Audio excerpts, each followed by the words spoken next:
On January 30th, 2025, Uganda confirmed an outbreak of Ebola Sudan virus disease in Kampala.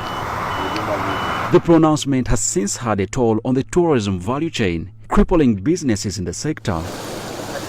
Tourism stakeholders are sounding the alarm over what they call a poorly managed communication strategy on the recent Ebola outbreak, which they say is fueling fear among potential visitors. That's why you saw they mentioned Ebola on, I think, Thursday or Friday, and immediately Mauritius says any Ugandan coming on a plane should be turned back. It's not just one country, but every country is going to be cautious about Uganda. So whatever you do in your life, you're affected by the way people are handling information.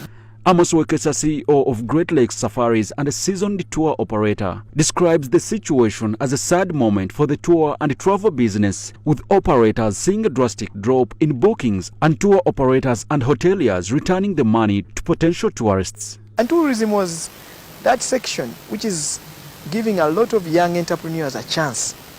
I'm sure you've seen online Ugandans complaining and saying, man, yesterday a young man called Mark calls me and says, man, I had a big American group, they have cancelled coming to Uganda, I had already gotten the money, I have to refund the money, had already paid some bills. So this nonsense of handling information is wanting Uganda to be poor. The Uganda Tourism Board, however, insists that Uganda remains a safe destination, with its spokesperson Simplicius Gesa assuring that tourism activities are proceeding as usual.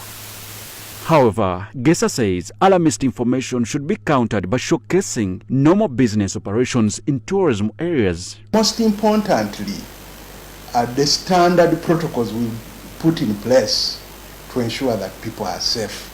So you are going to see information that captures the normal life, which is the truth, really.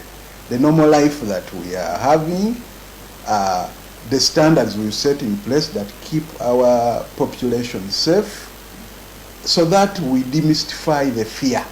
To restore confidence, stakeholders are calling for a unified communication approach from the Ministry of Health, Police and Tourism bodies to prioritize reassuring tourists instead of directing funds toward messaging about Ebola. Why is it that if someone is killed in Uganda, it becomes negative news, everybody's sharing it on social media, and the government does not come out, gives us different statement from police, from the private sector, from everybody. It should be a harmonized strategy of communicating about our country. Gesa reveals that plans are underway to establish a risk communication committee to harmonize messaging and prevent damage to Uganda's tourism image. Our umbrella of risk communication, we shall have to form a national committee between Ministry of Health, ourselves, Uganda Tourism Board, even including the security forces, UPDF police, to see the unified messaging on how to communicate to people, what people should expect, and engaging the private sector. As Uganda fights to control the outbreak, the tourism sector faces an uphill battle to restore confidence and prevent further financial losses.